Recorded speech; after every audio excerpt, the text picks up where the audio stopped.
from New York, Late Night Show with Mike Siddiqui. Bismillahirrahmanirrahim. Assalamu alaikum and welcome to the show.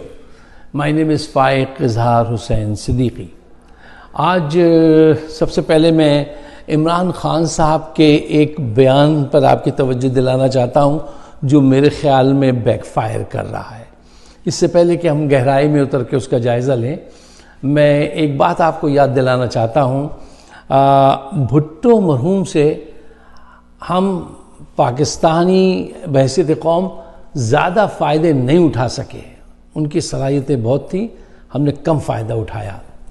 اچھا، اس کی دو وجوہات ہیں. ایک تو ان کی طبیعت میں اختلاف برداشت کرنے کی صلاحیت بڑی محدود تھی. دوسری بات، ان کے گرد جی حضوری کرنے والے لوگوں کی بڑی تعداد تھی، بھرمار تھی. اچھا، جب ان سے بھٹو صاحب سے کوئی غلطی ہو جاتی تھی تو یہ لوگ اصلاح کرنے کے بجائے، بھٹو صاحب کو صحیح مشورہ دینے کے بجائے ان کی غلطی کی حمایت کرنا شروع کر دیتے تھے.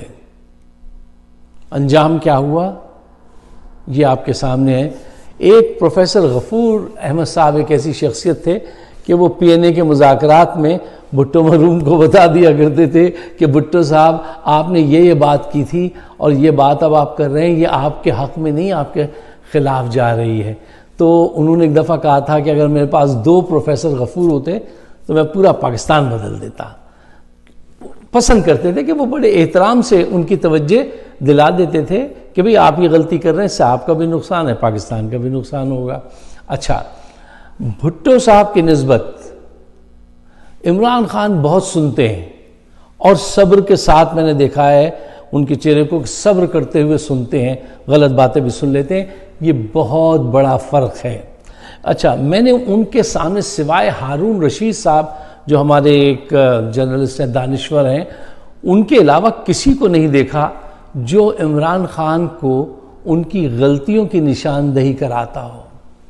دیکھیے، اتنے بڑے لیڈر جب ہوتے ہیں نا تو ان سے بھی غلطیاں ہوتی ہیں، لیکن کچھ سنسیئر لوگ اطراف میں ایسے ہونے چاہیے جو تہذیب کے ساتھ، عزت کے ساتھ، ذرا وقار کے ساتھ اس طرف اشارہ کریں، ان کو سمجھائیں کہ دیکھیے یہ غلط ہو جائے گی بات، اس سے نقصان ہوگا.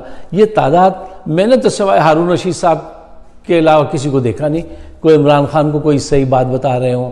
اچھا، اب آج کل ایک بیان جو ابھی عمران خان صاحب دے رہے ہیں کہ میں اقتدار میں آیا تو اس مرتبہ تم کو چھوڑوں گا نہیں، یہ بیان بیک فائر کر رہا ہے.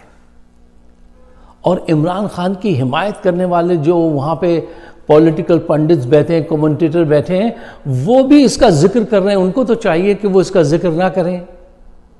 عمران خان نے تو چلیے میں سمجھتا ہوں اس لیے یہ بات کہہ دی ہوگی کہ ان کے جسم میں گولیاں لگی ہوئی ہیں، تکلیف سہ رہے ہیں اور ان کے دل پہ بڑا ملال ہے کہ ان کے ساتھیوں کے ساتھ جو سلوک جیل میں کیا گیا ہے، ان کو اس بات کا بڑا دکھ ہے.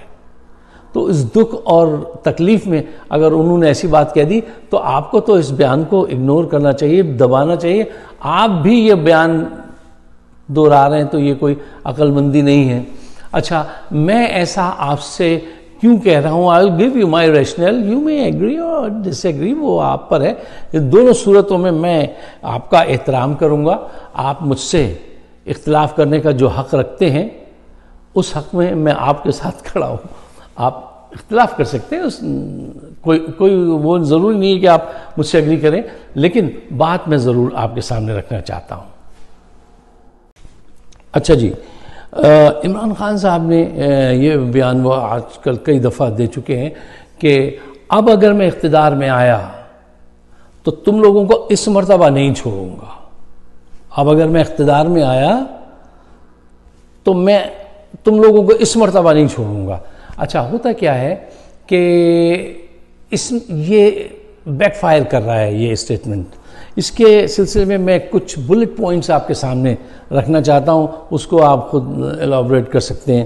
پوائنٹ نمبر 1، دیکھیے، جب آپ ایسا بیان دیتے ہیں تو آپ کے مخالفین کے اندر خوف پیدا ہوتا ہے. خوف پیدا ہوتی ہے تو among them ان کے اندر یونٹی پیدا ہوتی ہے, ایک چین بنتی ہے. کرپٹ تو آپ کو پتہ ہے کہ وہ جرنیل بھی کرپٹ ہیں جو آپ کے خلاف ہیں, پولیٹیکل پارٹیز میں جو کرپٹ ہیں وہ, میڈیا میں, بیوروکریسی میں, ہر طرف وہ اپنی جان بچانے کے لیے آپ کی مخالفت اور زیادہ شدت سے کریں گے. تو یہ ایسا بیان دینے سے آپ کو فائدہ نہیں ہے بھائی, آپ کو نقصان ہے. ایسی بات نہیں کرنی چاہیے. دیکھیے پوائنٹ نمبر 2, ہم سیاست میں بدلہ لینے نہیں آئے ہیں, ان کرپٹ جانوروں کو ٹھیک کرنے آئے ہیں, انسان بنانے آئے ہیں, لیکن بدلہ لینے کے لیے نہیں آئے ہیں. اچھا پوائنٹ نمبر 3 دیکھیے, سیاست میں ہمارا کام دشمنی کو دوستی میں بدلنے کی طرف ہونا چاہیے, نہ کہ دشمن پیدا کرتے پھریں ہم.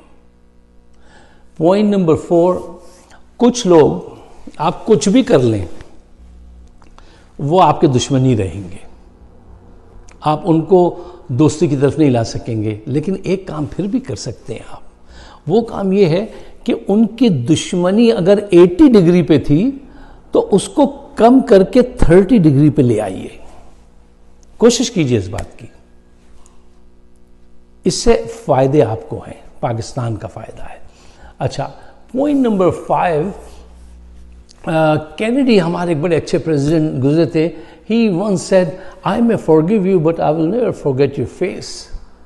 اور یہ نیم کچھ ایسے اس نے کہا تھا کہ میں تمہیں معاف تو کر دوں گا اپنے دشمن کو, لیکن تمہارا چہرہ یا تمہارا نام وہ جو ہے وہ میں یاد رکھوں گا. اور یاد رکھنا چاہیے, لسٹ ہمیشہ تیار رکھنی چاہیے ذہن میں, یہ دوست ہیں یہ دشمن ہیں. اور جب بھی کوئی خدا نہ خواستہ کوئی منفی واقعہ ہو تو آپ کے سامنے لسٹ ہونی چاہیے. جیسے تھانوں, وہ پاکستان میں پریزیڈنٹ تھانوں میں جو لسٹ بنی ہوتی ہے کہ اس محلے میں کون کون جیب کترا ہے, کون کون کس کردار کا حامل ہے, تو فوراً ان کو کھنگالنا شروع کرتے ہیں. تو وہ لسٹ ہمیشہ اپنے پاس رکھنی چاہیے, یہ نہیں کہ آپ بھول کے بالکل ہی ان پہ اعتماد کر لیں, ایسا نہیں کرنا چاہیے. اور پوائنٹ نمبر 6, اپنے مخالفین کو ہمیشہ مصروف رکھیے, ڈرائیو دیم کریزی, کچھ نہ کچھ ایسا کیجئے کہ یہ مصروف رہیں. یہ مصروف رہیں گے تو آپ کام چین سے کر پائیں گے, اور اگر یہ مصروف نہیں رہے تو یہ تو وہی کریں گے کہ آ کے آپ کی ٹانگیں پکڑیں گے, آپ کو کام سے روکیں گے. تو یہ بڑی ضروری بات ہے. صاحبوں, ہم نے جتنا کچھ سمجھا ہے نبی کریم صلی اللہ علیہ وسلم سے شروع کر کے حضرت علامہ اقبال تک کہ بھئی سیاست جو ہے وہ ہمارا یہ بلیو ہے کہ جدا ہو دین سیاست سے تو رہ جاتی ہے چنگیزی. یہ ہمارے دین کا حصہ ہے. یہ ہمیں یہ دعوت دیتا ہے کہ ٹرننگ نیگیٹو انٹو پازیٹیو ہماری جاب ہے. ہمیں سوسائٹی کو جو ہے وہ منفی سوچ سے, منفی باتوں سے ڈرائیو کرنا ہے مثبت باتوں کی طرف, ٹھیک ہے. اور سوسائٹی میں, معاشرے میں ہر انسان کے لیے ایک کمفرٹ زون پیدا کرنا ہے. یہ پرپس ہے آپ کا سیاست میں آنے کا. تو اس کے لیے آپ اپنی ساری ایفرٹس لگائیں, اور جہاں جہاں اگر آپ سے کوئی غلطی ہو تو اس کو اپنے لیڈر کو آپ پوائنٹ آؤٹ کرا دیجئے, ذرا عزت و احترام کے ساتھ یار, ذرا آداب کے ساتھ. ایسے نہیں کہ منہ پھٹ آپ بھری محفل میں الٹا سیدھا سوال کر رہے ہیں. ایک اچھی طرح سے, جیسے ہارون رشید صاحب, اب ان کے تو خیر تعلقات ہی الگ نوعیت کے ہیں, بہت زیادہ کلوز فرینڈ کی حیثیت سے, لیکن اگر آپ کسی بھی حیثیت میں ہیں تو ذرا احترام کے ساتھ بات ان کو بتائیے کہ بھائی یہ بیان جو ہے یہ پوری پارٹی کو بیک فائر کر رہا ہے. اچھا, ایک آخری بات آپ کے سامنے یہ رکھنی ہے کہ آج کل پھر زیادہ ذکر کر رہے ہیں عمران خان صاحب کہ ان کو قتل کرایا جا سکتا ہے. اچھا, یہ بات تو کافی عرصے سے چل رہی ہے. ان دنوں وہ اس کا ذکر زیادہ کرتے ہیں جن دنوں یہ خوفناک سائے ان کی جانب بڑھنا شروع کرتے ہیں. اچھا, ان کے اپنے ریسورسز بھی ہیں, پرائم منسٹر رہ چکے ہیں تو ایجنسیز میں بھی ان کے دوست ہیں, اور ان کی بیگم کا جو علم ہے, جو علم انہیں حاصل ہے, اس کی بھی بڑی قوت ہے ان کے ساتھ. اور اکثر کچھ ایسے واقعات ہوئے ان کے ساتھ جس میں اس علم نے ان کو بہت فائدہ پہنچایا. اب وہ ظاہر بات ہے اس کا ذکر عوام میں نہیں کرنا چاہیے, وہ نہیں کرتے ہیں اور صحیح کرتے ہیں۔ اچھا، اس کے علاوہ ان کے پاس ایسے اچھے دوست بھی ہیں جو اللہ کے نیک بندے ہیں، وہ بھی ان کو گائیڈ کرتے رہتے ہیں۔ میں آپ سے ایک بات کہنا چاہتا ہوں، آج کل اپنی دعاؤں میں اس بات کو شامل کر لیجئے کہ یا رب العالمین ہمیں مشکل سے یہ بندہ ملا، یہ اچھی قیادت ملی ہے، اور یہ دشمن جو ہے وہ اس کو ختم کر کے انارکی پھیلانا چاہتے ہیں۔ ایکسکیوز می، حفاظت فرمائیے عمران خان کی۔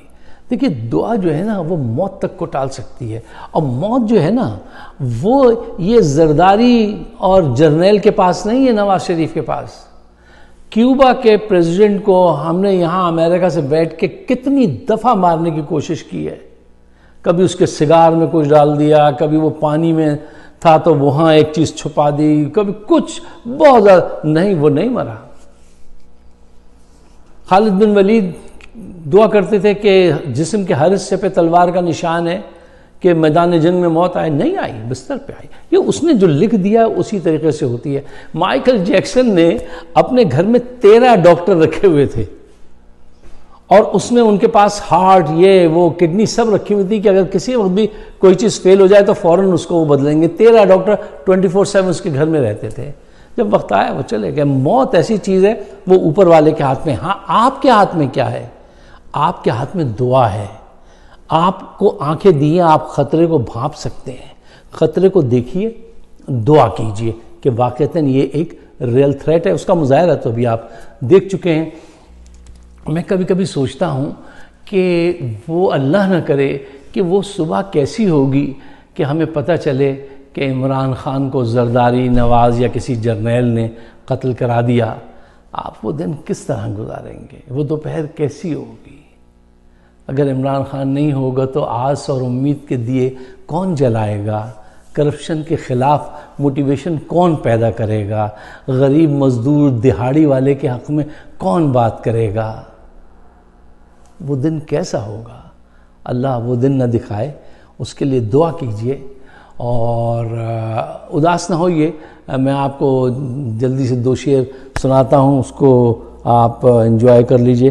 سعد لدھیانوی صاحب کی ایک انقلابی نظم ہے، اس کو فلم میں انہوں نے کچھ پارٹ لکھ کے وہ کر دیا تھا، لیکن ایک آدھ اس کا شعر ہے جو ذہن میں آ رہا ہے اس وقت۔ وہ کہتے ہیں، محیب سائے میری سمت بڑھتے آتے ہیں، محیب سائے میری سمت بڑھتے آتے ہیں، حیات و موت کے پرہول خارزاروں سے۔ محیب سائے میری سمت بڑھتے آتے ہیں، حیات و موت کے پرہول خارزاروں سے۔ نہ کوئی جادہ، نہ منزل، نہ روشنی کا سراغ، انہی خلاؤں میں رہ جاؤں گا کبھی کھو کر۔ میں جانتا ہوں میرے پاکستانیوں، مگر تم میرے قاتلوں سے بدلہ ضرور لینا۔